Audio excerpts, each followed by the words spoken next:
Well, as early, I'll tell you, yesterday, over lunch, our volunteer lawyers have already started to sit down, and we are now starting with the case building measure. We're doing the case building already, so that we can put into an impeachment complaint, hopefully by the resumption of Congress this coming May.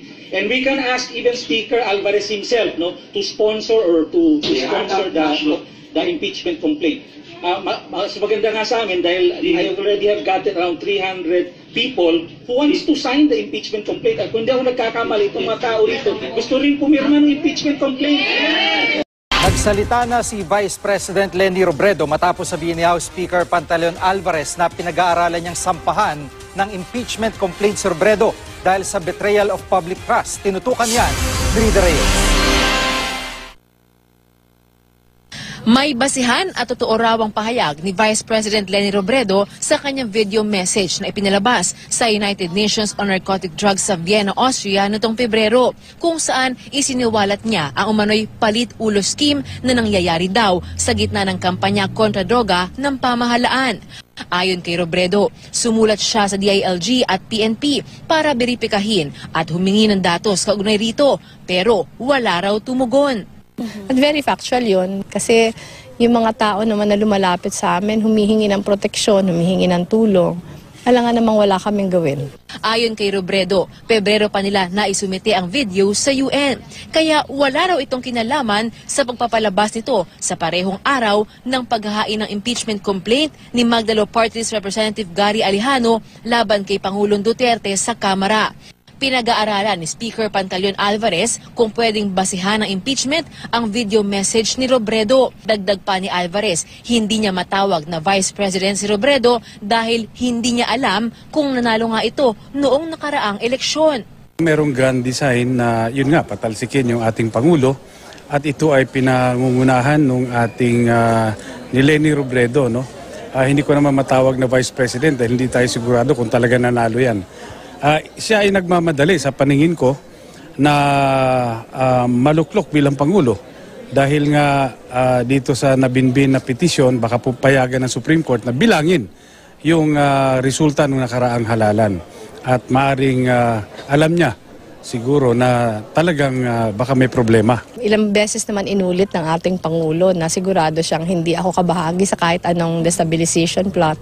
Kung yung basehan niya yung impeachment complaint na final nung mga Magdalo, yung mga Magdalo mismo nagsabi na hindi naman ako kabahagi sa pag-file na yon. Para naman kay Solicitor General Jose Calida, Treasonous Act o pagtataksil sa bayan ang pahayag ni Robredo sa UN na basihan daw para sa impeachment. Handa raw ang tanggapan ni Calida na magbigay ng legal na tulong kay Alvarez kung itutuloy nito ang paghahain ng impeachment laban kay Robredo. Mula rito sa Naga City, Rida Reyes, Nakatutok, 24 Oras.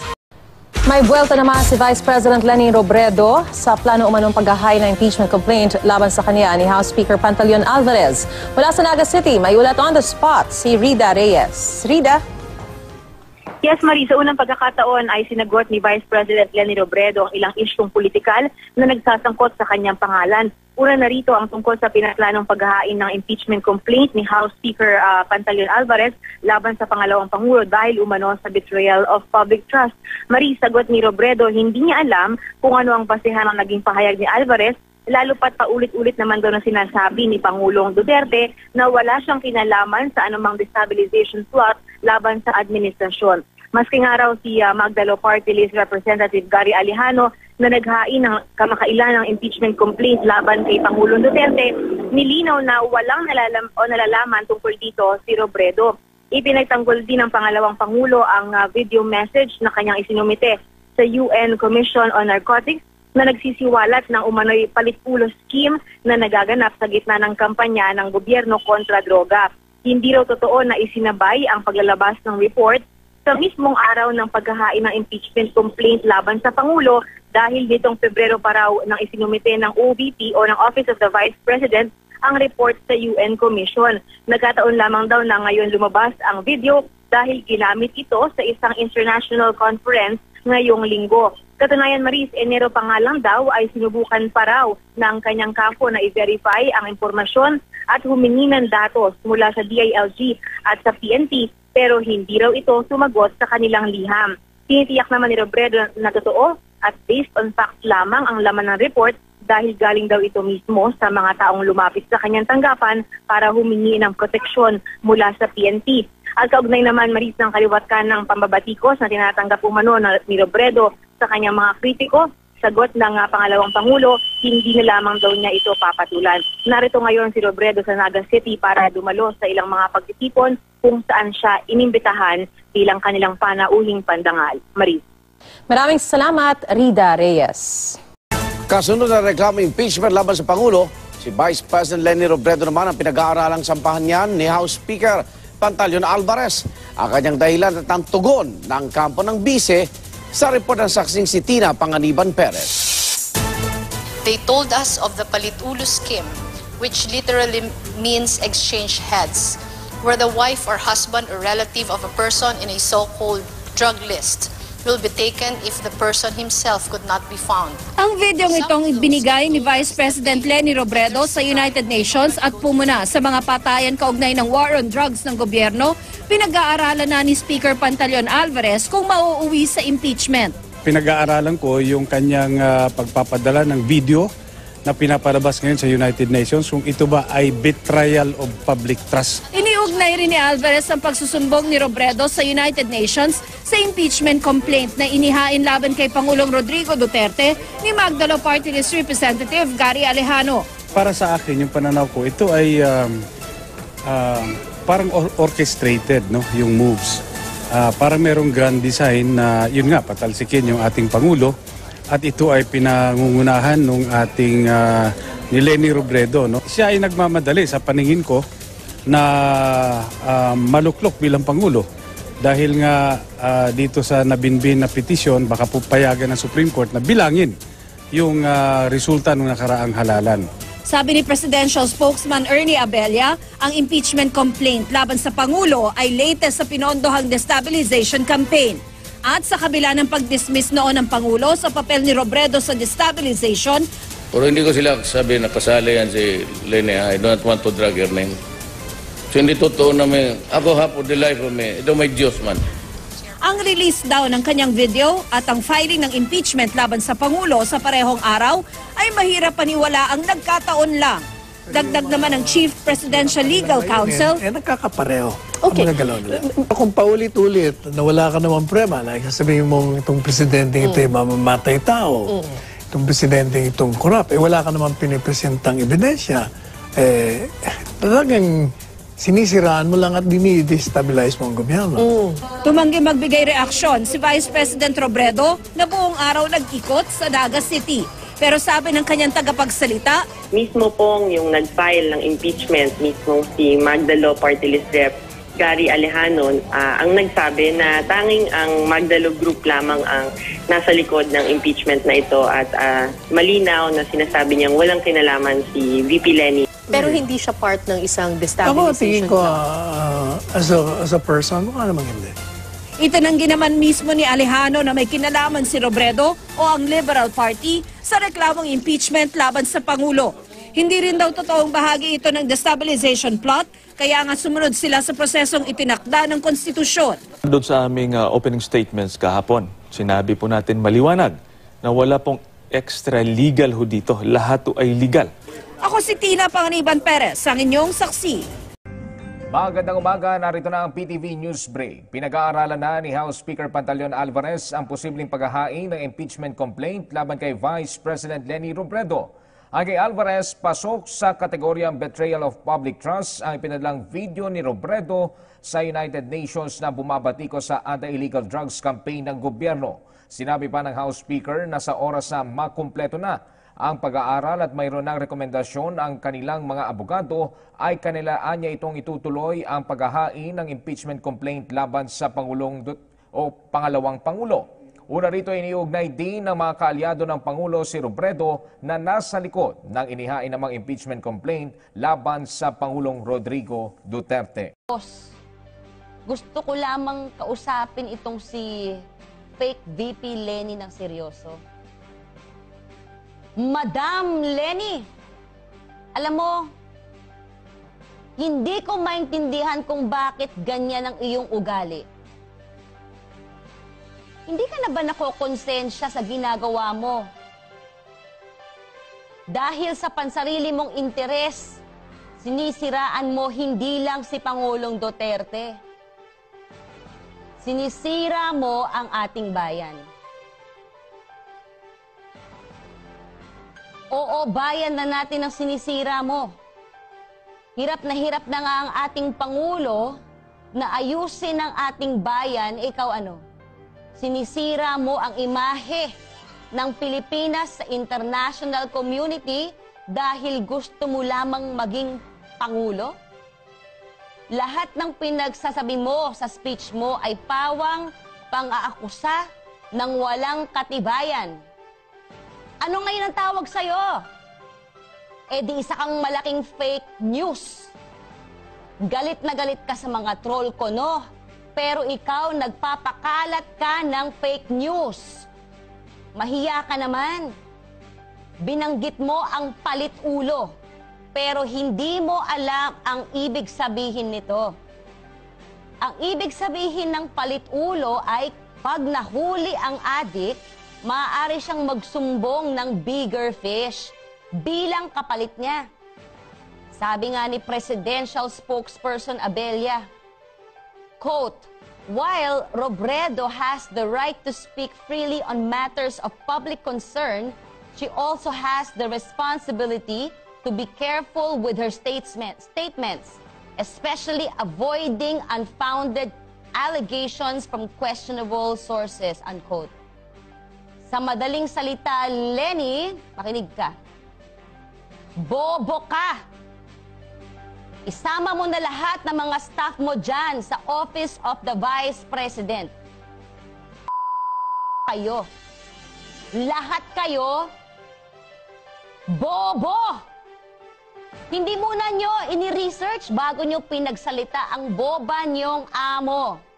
Ang masama niyan dahil sa kabobohan ninyo dyan, pati bayan maapektuhan sa kabobohan ninyo.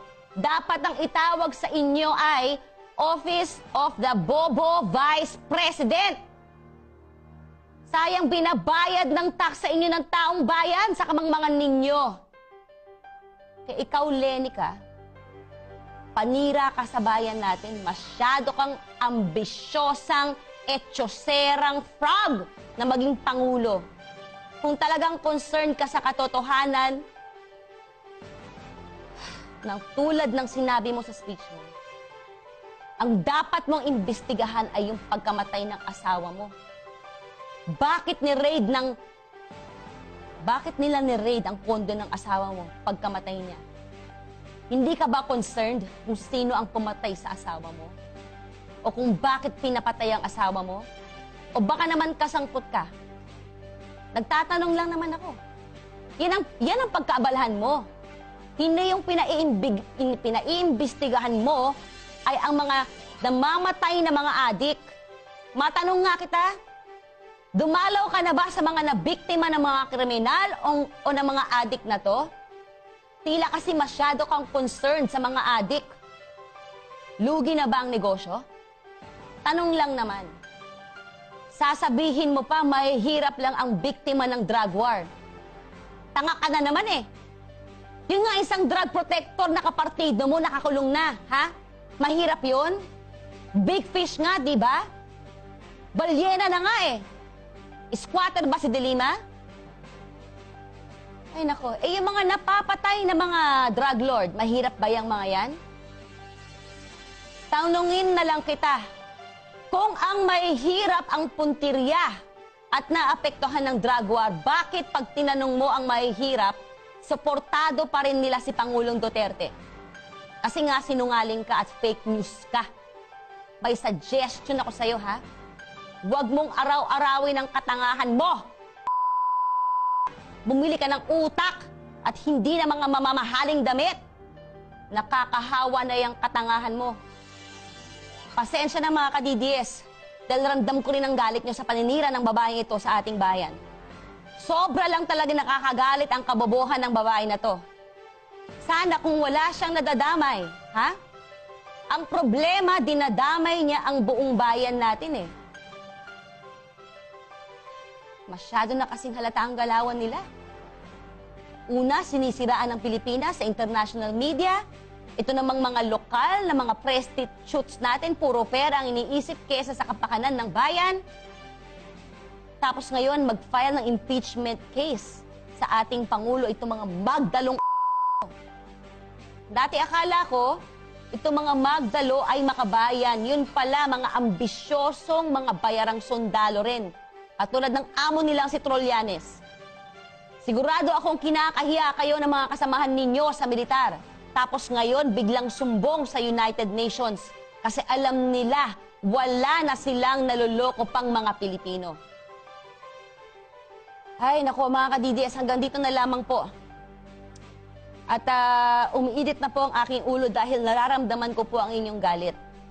Kaya po, malakas ang koneksyon ni fake VP sa international media at sa international community. Kaya maliit man ang ating boses, pero pag pinagsama-sama natin ang ating tinig, mas magiging mas malakas pa tayo. Kaya po gamitin po natin ang lahat ng plataforma, ang Facebook pati ang Twitter. Ipahayag po natin ang ating pagkasuklam, pagkadismaya dito kay fake news, fake VP Leni. Sa susunod po muli, dito lang po sa Mocha Usong Vlog the TV Show, makita-kita po tayo. Maraming salamat po mga ka-DDS. Iniwala si House Speaker Pantaleon Alvarez na pakana ni Vice President Leni Robredo ang paghahain ng impeachment complaint laban kay Pangulong Duterte. Binatikos din ni Alvarez ang pagpapadala ng video ni Robredo sa United Nations na umunoy betrayal of public trust at posibleng basehan umano para sampahin din ng impeachment complaint ang Vice Presidente. Nakatutok si Tina Pangiliban. Pinag-aaralan na raw ni Speaker Pantaleon Alvarez ang video na ito na binigay ni Vice President Leni Robredo sa United Nations. Sa mensahe ni Robredo, pinunan niya mga patayang nagaganap sa bansa, pati ang war on drugs ng gobyerno. Betrayal of public trust daw ang nakikita ng Speaker na ginawa ni Robredo. Pero ayon kay Alvarez, pag-aaralan pa nila kung mauuwi ito sa impeachment complaint laban kay Robredo. Ayon pa kay Alvarez, ang ginawa raw na ito ni Robredo, isama pa ang impeachment complaint na inihain ni Magdalo Congressman Gary Alejano laban kay Pangulong Duterte, bahagi raw ng mas malaking plano laban sa gobyerno. Maliwanag na maliwanag po.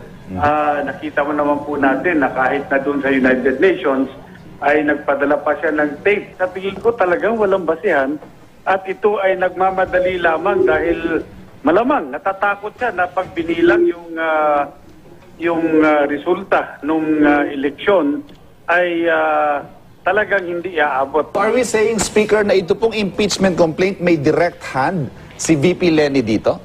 Ay, definitely yes. Dahil sino ba magbe-benefit dyan? Sabi ni Presidential Spokesman Ernie Abella, bahagi ito ng isang well-funded na destabilization campaign laban kay Duterte, na ayon kay Chief Presidential Legal Counsel Salvador Panelo ay puro paninira lang. May kanya-kanya kasi silang agenda, but they have one common denominator. Okay. Gusto nilang tanggalin ng presidente. Kung paulit-ulit na wala ka naman prema, like sabihin mong itong presidente ito ay mamamatay tao, itong presidente itong corrupt, wala ka naman pinipresentang ebidensya, talagang sinisiraan mo lang at dinidestabilize mo ang gobyerno. Buong araw nag-ikot sa Naga City si Vice President Robredo ngayong araw. Pero tumanggi ito magbigay ng reaksyon sa mga alegasyon sa kanya. Sa programang Unang Balita kaninang umaga, nagsalita ang spokesperson ni Robredo. Wala raw katotohanan ng paratang kay Robredo. Mismong si Magdalo Party List Rep Gary Alejano ang nagsabi na tanging ang Magdalo Group lamang ang nasa likod ng impeachment na ito at malinaw na sinasabi niyang walang kinalaman si VP Leni.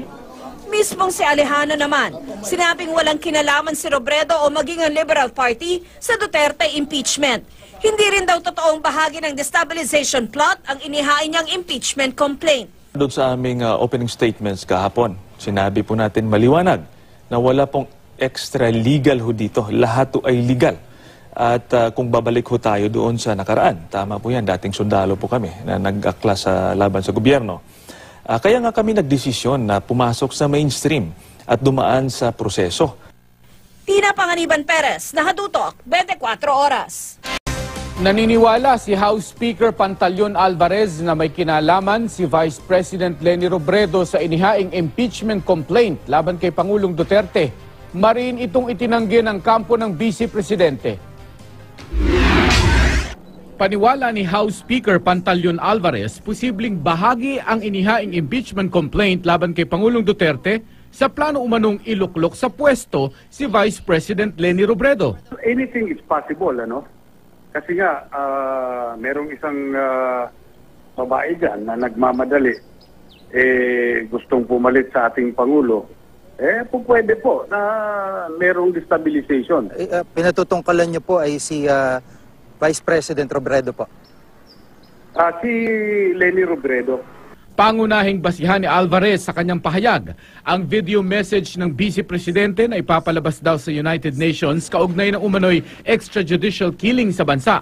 Sabi pa ni Alvarez, natatakot daw si Robredo na hindi manalo sa electoral protest na inihain ng katunggali sa pagka-Vice Presidente nung nakaraang taon na si Bongbong Marcos. Maliwanag na maliwanag po. Nakita mo naman po natin na kahit na doon sa United Nations ay nagpadala pa siya ng tape, no? Na sinasabi niya na yung mga reklamo dito sa Pilipinas daw, malamang natatakot siya na pag binilang yung resulta nung eleksyon ay talagang hindi iaabot dahil alam naman niya na hindi totoong talagang nanalo siya. Mariin namang itinanggi ng kampo ni Robredo ang akusasyon. Wala pong kinalaman si VP dito at sa totoo lang hindi pa po niya talaga nakikita kung ano itong complaint na pinag-uusapan. Sa palagay naman ni Chief Presidential Legal Counsel Salvador Panelo, isang black propaganda raw ang paghahain ng impeachment complaint laban sa Pangulo. Palagay ko ibabasura lang nila. But it will not stop them from filing. Tingin ko, may marami pang susunod na mga ganyan. Hindi sila titigil eh. Alam mo, ang papel nila ngayon, siraan ng Pangulo. Muli namang iginiit ni Magdalo Party List Representative Gary Alejano na wala siyang planong i-destabilize ang gobyerno. Kung may destabilization ho, hindi nyo maririnig yan. Dahil mayroon ho tayong tinatawag na communication security, yun po yung mga factors dyan. No? Pero kung nag-iingay ho tayo, ibig sabihin, sumasali ho tayo sa sistema ng demokrasya, which is a check and balance between different branches of government. No? Tanging ang partido Magdalo rin daw ang nagplano at bumuo nitong impeachment complaint laban sa Pangulo. Hindi rin daw politika ang dahilan ng paghain ng complaint. Actually, meron na po nag-signify that they don't want to join the impeachment. Ayaw ko lang ho silang pangunahan. Sa kasaysayan ng Pilipinas, ilang beses na rin may mga inihay impeachment complaint laban sa mga nagdaang Pangulo. Si dating Pangulong Joseph Estrada in-impeach ng Kamara noong November 13, 2000 dahil sa bribery, graft and corruption, betrayal of public trust at culpable violation of the Constitution.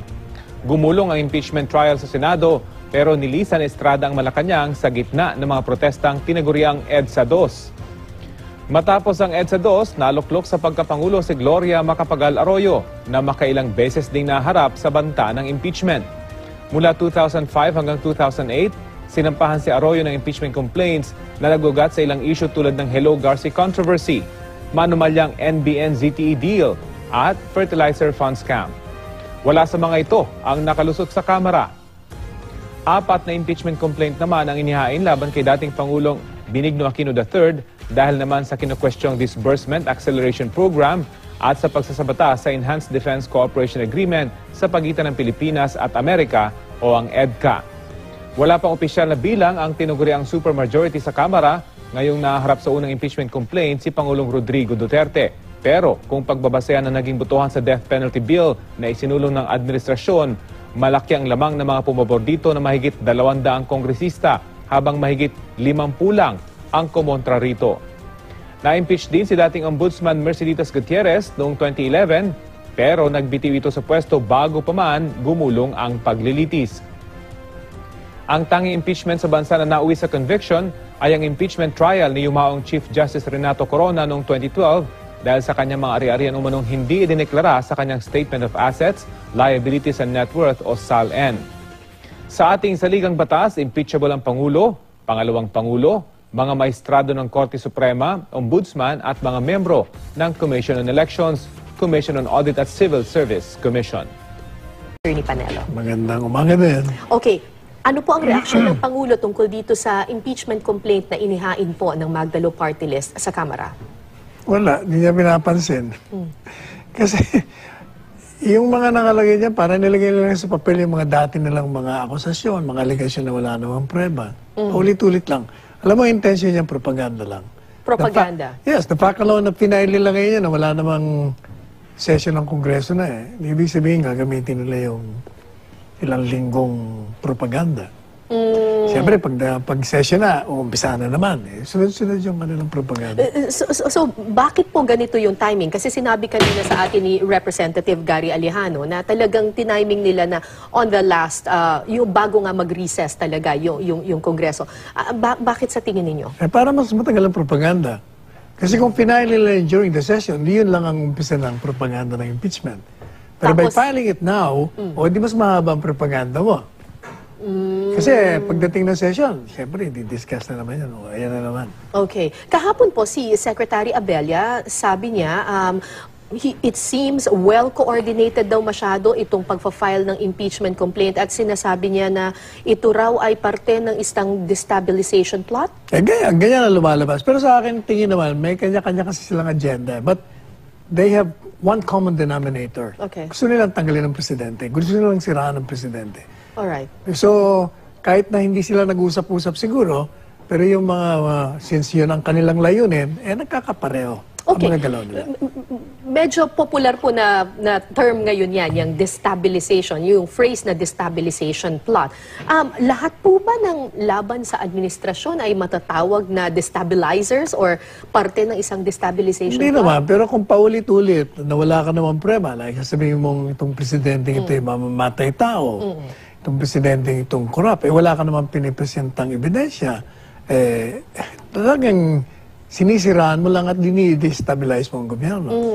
Pero ang sinasabi po ni Representative Alejano, the fact that they went through the impeachment process, itong proseso na legal process na sinasabi niya, hindi yung kumbaga outside the Constitution, hindi walang kudeta na ginawa. Kasi wala na silang kakayahan doon sa kudeta. So, what they're saying is, hindi daw matatawag na destabilization ito simply because sumusunod naman sila sa mga proseso ng konstitusyon. Yan kung yung hinahain mong habla ay merong sustansya. Pero kung yung paghain mo ng demanda mo, inuulit mo lang yung mga kasinungalingan ng mga nakaraang ilang taon na, na paulit-ulit mong tinatapon sa Pangulo, hindi na mabuting layunin ng ginagawa. Okay, isa-isahin po natin yung mga charges at yung mga issues na nakapaloob dito sa kanilang impeachment complaint. Isa po doon ay yung sinasabing mga bank accounts umano ni Pangulong Duterte amounting to 2.2 billion pesos in transactions na matagal na itong claim ni Senador Antonio Trillanes. Pero kumusta na po ba ang hindi ba pag-usap? hanggang ngayon naman, hindi naman niya napapatunayan yan. In fact, ang napatunayan, hindi totoo yung mga akusasyon niya noong nakaraang taon. Nagdala pa siya ng mga dokumento na tinanggi naman ng BPI na kanila yon. Katunayan, ang mga inattach nila sa impeachment complaint ay mga computation lamang nila. Hindi mo nga alam kung saan nila pinagkukuha. Pero is the president willing to give permission to the bank to open at masilip yung mga bank transactions? Matagal na namin binigay yan, hindi ba? Nung sa BPI, nagharap kami doon ni Trillanes. Matagal na yan In fact, nagkaroon na nga ng certification na walang ganong amount. Okay, isa pa doon sa mga sinasabi nilang issue na magfa-file daw sila ng supplemental complaint about this ay yung issue ng Benham Rice, yung pagpasok ng barko ng China doon sa Benham Rice. Sinasabi nila na may sikreto raw kasunduan ng Pangulo with China at hindi informed ang DFA or ang Department of National Defense about this at ito daw ay violation of the Constitution. Hindi naman. Kung yun ay isang innocent passage lang, passing through, how can that be a violation of the Constitution? But was the DFA informed na pinayagan yung ganong klase? Regardless of whether they were informed or not, if the president knew about it or the Chinese government asked permission of the president, hindi mo kailangan sabihin mo dun sa alter ego mo na, di ba? So the DFA did not know about this nga? Hindi ko alam yun.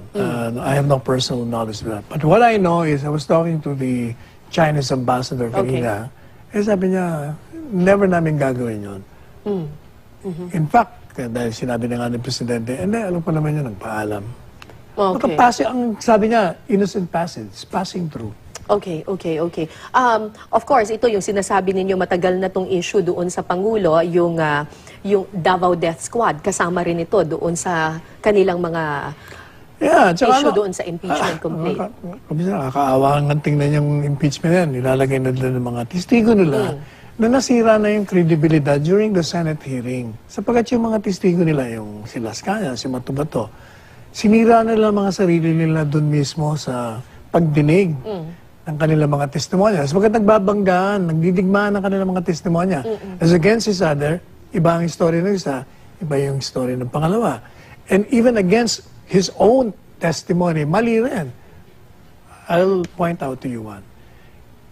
Natuklasan ni Senator Lacson na ito palang si Las Cañas, gumawa ng affidavit the day prior doon sa press con. Doon sa affidavit niyang una, sinasabi niyang nakita niya, sa harapan niya, pinatay yung isang pamilya. May buntis pa, may mga bata. Pero nung mag-press con siya, hindi naman pala. Ang narinig niya lang daw putukan, ang kita niya ng mga bangkay. Isa yon, malaking bagay yon. Pangalawa, yung sinasabi niya na noong 1988 pa daw, nag-umpisa yung DDS. And yet, nung cross-examine siya ni Senator Cayetano, lumalabas, 1989 lang siya naging miyembro ng police force. Kaya tinatanong niya, paano mo alam yun? Kung totoo yun, bakit 89 ka pumasok? Hindi siya makasagot. So you just assume. Opo. Yun ba naman Paano ka maniniwala sa mga ganun? Okay. Ano sa tingin nyo ang magiging future nitong impeachment complaint sa Kamara? Palagi ko ibabasura lang nila yan. But it will not stop them from filing. Tingin ko, may marami pang susunod na mga ganyan. Hindi sila titigil Alam mo, ang papel nila ngayon, siraan ng Pangulo at gamitin ang lahat ng resources nila. Lahat na medium, gagamitin nila yan.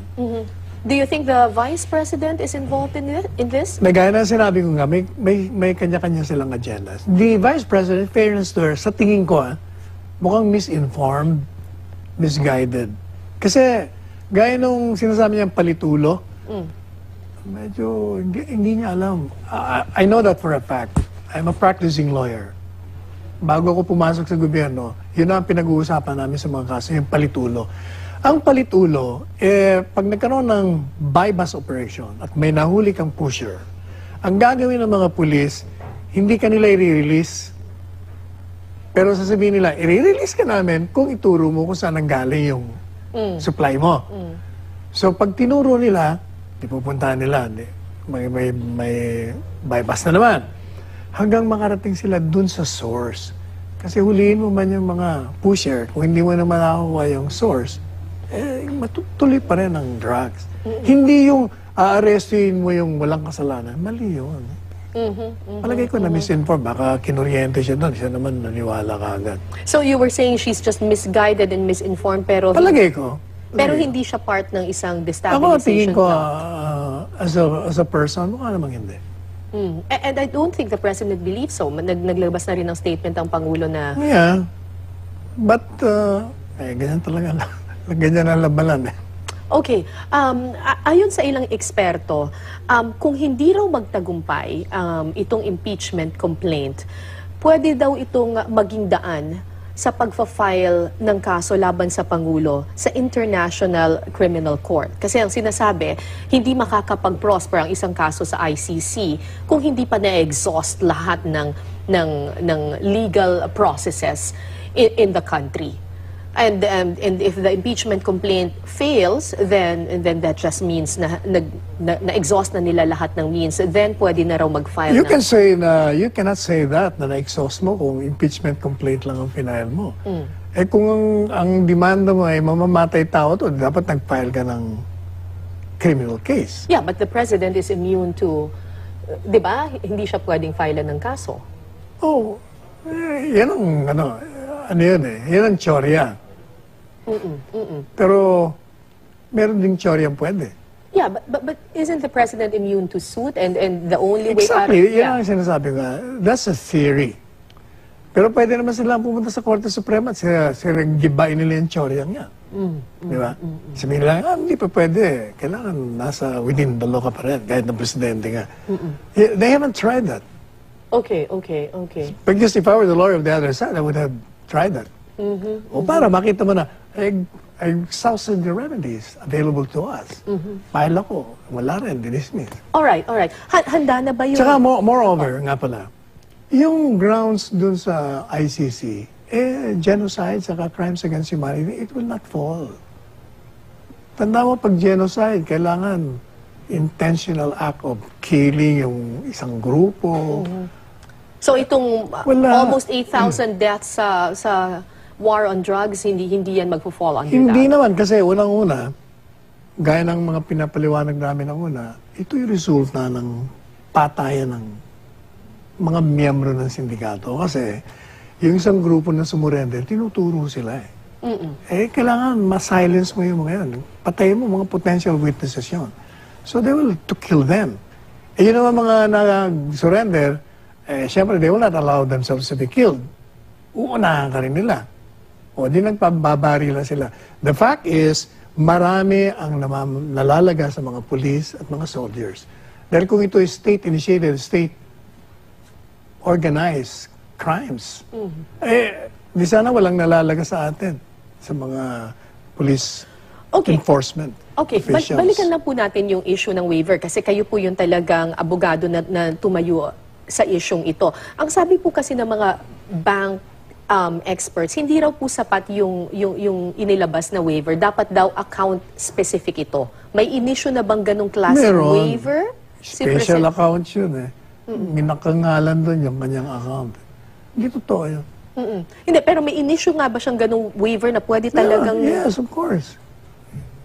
Hindi mo pwedeng waiver. Pag ang waiver kasi, binibigyan mo ng karapatan o tinatanggal mo yung karapatan mo magdemanda kung buksan ng iyong account. Right. Yun ang binigay sa kanila. You can open my account. So, pwede nang buksan ng account na ito? Binuksan na nga nila Nag-issue na nga ng certification. 15,000 lang yung pera ng presidente doon. But what they're saying is yung bank transactions daw na nag-amount, pwede bang tingnan even the transaction history of that particular Di ba bank tinignan account? na nga nila? Paano mag-i-issue sila ng statement kung hindi nila tinignan yun? Kasi even the employees of the bank cannot open the account of a particular depositor. Paano nila nalaman yon? Paano ka mag-certify na ganito lang ang account niya kung di mo kinalkal yung... Kasi ang request ko sa kanila, meron bang 211 million at the inception of this account? O nasa gitna? O collectively? O individually? Wala nga daw Hindi, ang sinasabi ata, hindi naman ata yun yung total Parang yung bank transactions daw na in and Yun out. ang sinasabi ko, meron ba from the very start, meron bang ganito? Cumulatively o hindi? Yeah. O sinabi lang wala. O kaya di mag-issue kayo ng certification. Okay, on another issue, recently nagkaroon ng meeting yung president with some of the senators. Some people are saying, baka loyalty check ito. Chika lang yan. Alam mo si presidente, yan ang ayaw nakikialam. Kung kami sa kabinete, hindi man lang kami tinatawagan o pinapakialaman yan Hindi siya gano'n. Out of character. Gusto niya, bahala kayo dyan, ba't mananagot kayo sa akin pag bulilyaso kayo? So even in this impeachment complaint, Hindi even nang-usap kayo, hindi binanggit sa akin So walang loyalty check na magaganap? Wala, definitely wala. Ba't mo kailangan mag-loyalty check overwhelming ang support niya sa taong bayan At kaya nga nagkaroon ng supermajority kasi alam ng mga members ng Kongreso na talaga suportado siya ng Pilipino, ng sambayanan. So the president is not at all bothered with this impeachment Definitely complaint? not. Alright. And with that, maraming salamat po sa inyong panahon. Maraming pong salamat. Attorney Salvador Panelo, ang Chief Presidential Legal Counsel. Good luck. That is the message of Senator Panfilo Lacson to the Magdala Group following Alejano's filing of an impeachment complaint against President Duterte. On the other hand, Senator Manny Pacquiao doubted that the impeachment complaint will succeed given that it has no legal basis and the support of the Filipino people to the president remains strong. Meanwhile, top legal advisors of the chief executive also expressed confidence that the said complaint would not prosper. According to Justice Secretary Vitaliano Aguirre II, the impeachment complaint has no factual and legal basis. Solicitor General Jose Calida echoed Aguirre's position, saying those who want to unseat the president must be dreaming. Mariing pinabulaanan ng Malacanang ang mga aligasyon ni Magdalo Party List Representative Gary Alejano sa inihain nitong impeachment complaint laban kay Pangulong Rodrigo Duterte. Binigyan diin ni Presidential Spokesperson Ernesto Abella na hindi state-sponsored ang umano'y extrajudicial killing sa bansa. Naniniwala naman si Chief Presidential Legal Counsel Attorney Salvador Panelo na black propaganda lamang ito laban sa Administrasyong Duterte. Sinabi pa ni Panelo na bahagi lamang ito ng destabilization plot ng mga kritiko ng Administrasyong Duterte. Mula sa Palasyo ng Malacanang, may live report si Rocky Ignacio. Rocky. Itinuring ng Malacanang na bahagi umano ng destabilisasyon ang paghahain ng reklamong impeachment laban kay Pangulong Rodrigo Duterte sa Kongreso. Pero pagkakataon niya ito para makita ng publiko na walang basihan ang naturang reklamo. Tiwala rin ng palasyo na hindi uusad ang naturang reklamo. Naritong report. Hindi natinag ang Malacanang sa reklamong impeachment sa Kongreso laban kay Pangulong Rodrigo Duterte. Ito ang kauna-unahang impeachment complaint na inihain ni Magdalo Party List Representative Gary Alejano. Kabilang sa binigyan diin sa reklamo ang umano'y paglabag sa konstitusyon, korupsyon at pagtaas ng krimen. And foremost, no treason, betrayal of trust, bribery, graft and corruption, high crime and culpable violation of the Constitution has been committed. We reiterate that the so-called extrajudicial are not state-sponsored, and the President has made sure that he will not turn a blind eye to all uniformed personnel who violate and abuse their power.